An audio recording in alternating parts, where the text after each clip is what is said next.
guitarist The Edge hosted the Icons of Music Auction 2 at the Hard Rock Cafe in New York City last weekend, with proceeds going to help the New Orleans music scene.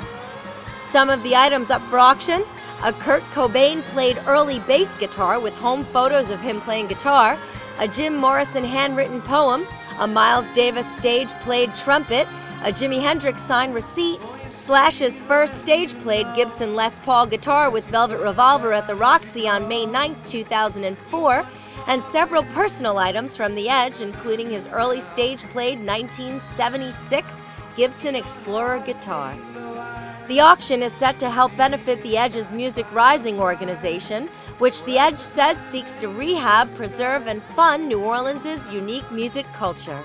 3 years after Hurricane Katrina hit, and a lot has been achieved, but there's still a huge amount to do down there. There's not only in the issues of housing, obviously, the infrastructure, but for the culture of the area. It still really needs to be supported if it's going to survive this tragedy.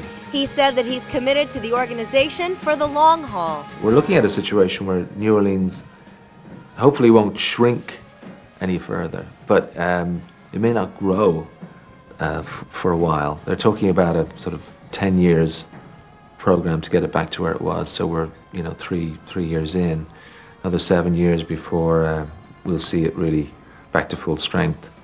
But we don't want to see New Orleans repopulated at the expense of its great traditions of music culture. We want to see the music culture survive through the next 7 years so that New Orleans is still New Orleans. The Edge said that they've completed the first 2 stages of their goals by buying musical instruments for musicians that were lost in the hurricane, and also by fortifying institutions like churches, where much of New Orleans gets and shares its music.